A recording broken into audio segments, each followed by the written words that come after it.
My final guest is Elaine Apfelbaum, the Superintendent of Parks and Recreation. Welcome, Elaine. Hi, thank you for having me.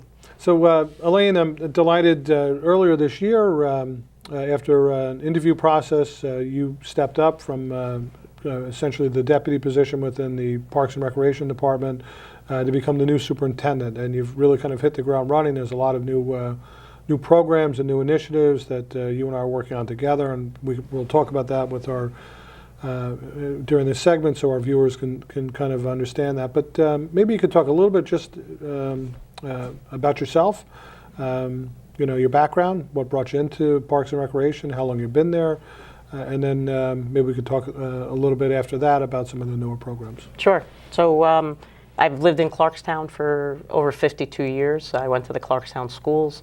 I went to Ithaca College, majoring in recreation management.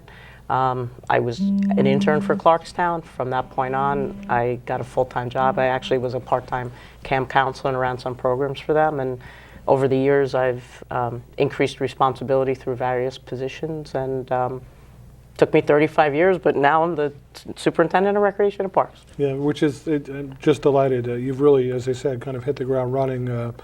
We have a number of initiatives that I've wanted to kind of kick off, and some things that you brought to the table as well. And there's going to be a lot of new things that our residents are going to be able to experience, and that the town's going to be offering within the same confines of our budget, which is another great thing. We're not going to be blowing the budget up, but we're going to be adding a lot of new and different services. So before we get to that, just a little overview of the Parks and Recreation Department. How many folks generally do you supervise, and maybe our community centers? We have 46 full-time employees. That covers recreation and parks and clerical.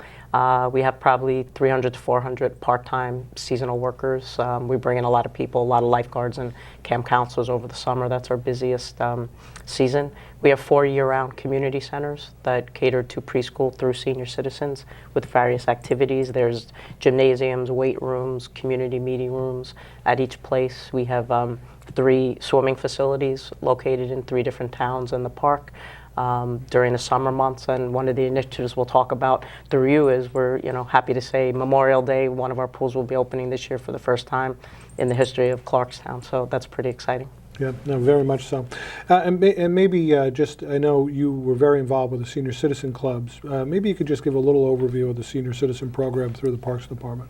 We have 12 senior citizen clubs that meet throughout Clarkstown. They meet at all the community centers, some local churches, and some other facilities that we rent in other areas of the town. And we have over 2,000 seniors.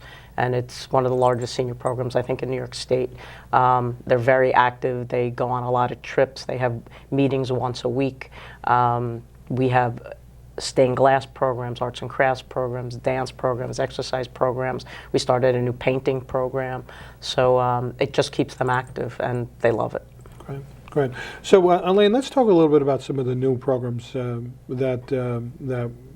you're bringing to reality in the department. I know that first and foremost, one of the issues, we put a lot of resources into our pools, and the pools historically kind of open up in the middle of June and close by Labor Day.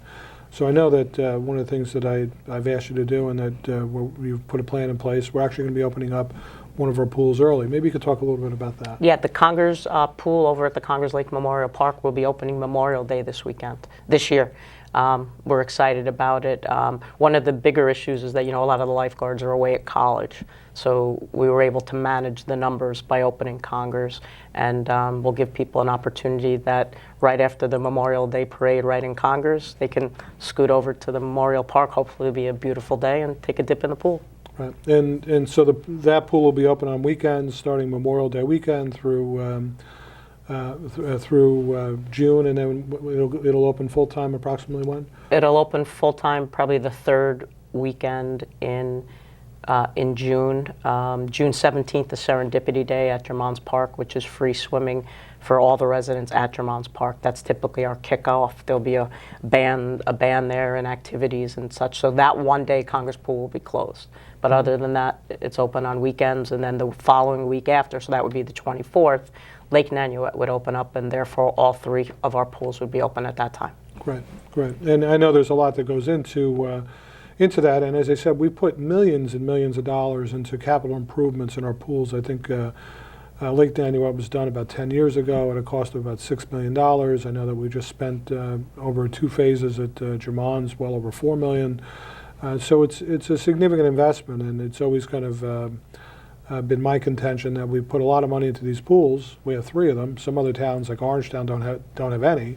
We have 3 of them, and pretty much they're open for a little over 2 months. So the opportunity to kind of elongate the season and really have some special events there, I think, is something that wouldn't have happened until you became the superintendent, and we worked on a plan together.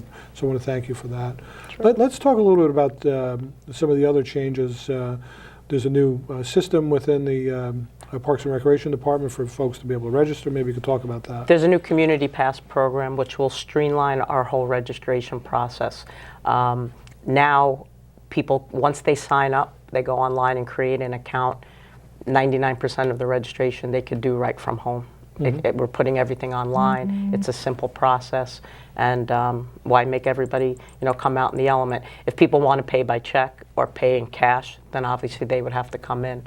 But once you come in and verify your account and create your account, you can register for 99% of the programs at home. Right. And we've already had several thousand people register this way, correct? Yep, we have, and actually we did an outreach program to all our senior citizen clubs to kick it off where they didn't even have to come to us. We went to them. Right. So with this new system, we were able to put a portable unit in. We even attended a town board meeting to grab some people here. So, we've gone out to the public as much as we can to offer advanced registrations, because I urge everybody to register as soon as possible, because if you wait just before the pool opens and whatever, you might be standing online. There's really no need to. And once you fill out the computer forms online, you can literally, it takes you 3 minutes to come in the office, take a picture, and you're gone. So how do people register again? I mean, where's the link? They go to the town website, click on Recreation. There's a Community Pass link, I believe, right on the town website page as well. Just fill out the form, submit it, come into the recreation office once to have your pictures taken and prove your residency, and you're done. Great. Let's talk about a couple of the other new programs that you're working on. There's a bunch. I don't think we're going to get to them all, but I know that we're really excited about the LED lights display. Maybe you could talk about that. Right.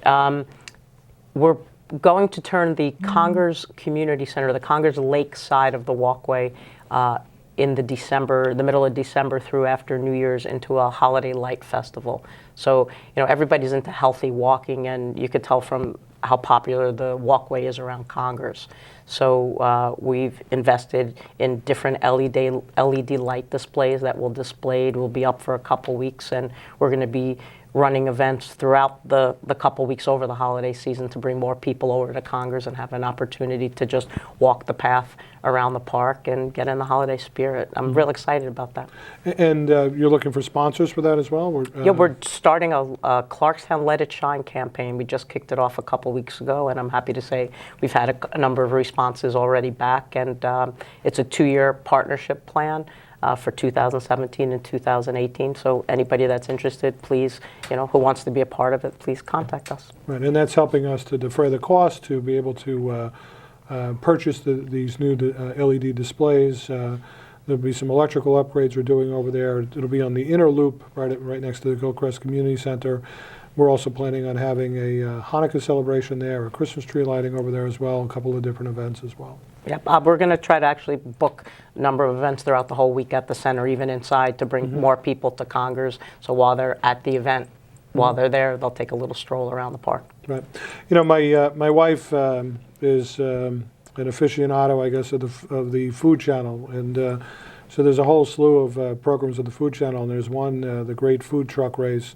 And I guess we're kind of having almost our own version of that, if you will. It's another new initiative, bringing food trucks into the town. Maybe you could talk about that as well. We are. One of my big hobbies, for lack of a better term, or interest is special events, in the town. So I want to incorporate food trucks into a number of our special events. So one new initiative that will be in the new brochure is our Clarkstown Car Show and Food Truck Frenzy, where antique cars and special cars are very popular now. So we're going to have a car show in each town, not each town, but in 4 towns in Clarkstown, one at Zucker Park, one at Congress Park, one at Lake Nanuet, and one at Jermon's Park. So we covered 4 areas of the town. We'll incorporate food trucks to come in and sell their goods so they can grab a bite to eat, walk around.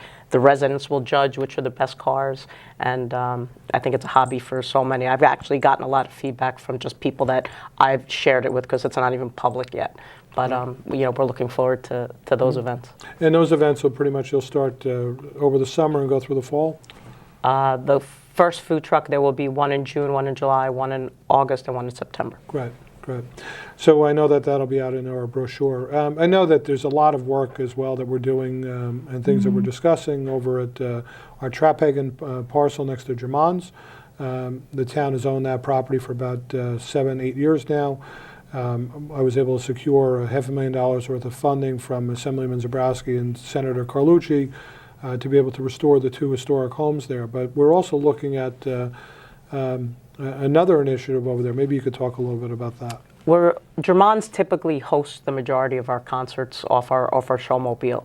And with this parcel of land, what we're looking to do is create an outdoor amphitheater in the park. So it's in the natural surrounding. It's surrounded by trees. We're going to try to build some seating area right into the wooded area, and I think it's going to be awesome. I'm looking forward to that. So we're looking at some conceptual plans of that, and hopefully this will be a future project, but really looking at the opportunity for concerts in the park, but really in a park-like setting, and then an amphitheater built into our hill, which will really be a great opportunity for us to be able to have maybe a larger venue, maybe some more outdoor events during the summer months as well, which really should be a great opportunity potentially for community theater and things of that nature, as well as our concerts. And I know that this year we've kind of stepped up some of the bands that we're bringing in. Maybe you could speak to that as well. Yeah, we definitely stepped up the bands that we're having. I have a large variety of bands from country to the Beatles. There's a Beatle band performing at our fireworks. We have reggae. We have the Nerds, a popular band that played at the Jersey Shore. The Ronald Reagans, also another band out from the Jersey Shore. So we've tapped into pretty well-known bands with lots of followers just to bring a little more excitement to our concert program. Great. Well, I think that's about all the time we have for now. We'll have to have you back. There's a lot of other things we're working on, but we've just kind of scratched the surface. But it's quite a bit. You've been superintendent now for, I guess, a little over 2 months, for the most part, and already kind of hit the ground running on a lot of things. We're going to see a lot of really great positive change moving Clarkstown forward and moving it forward in the really restoring, I think, our place as the best and finest Parks and Recreation department in the entire state. And I want to thank you for not just being a guest, but for your leadership. It's already evident. Thank you very much. Pleasure being here. Thank you. We'll be right back.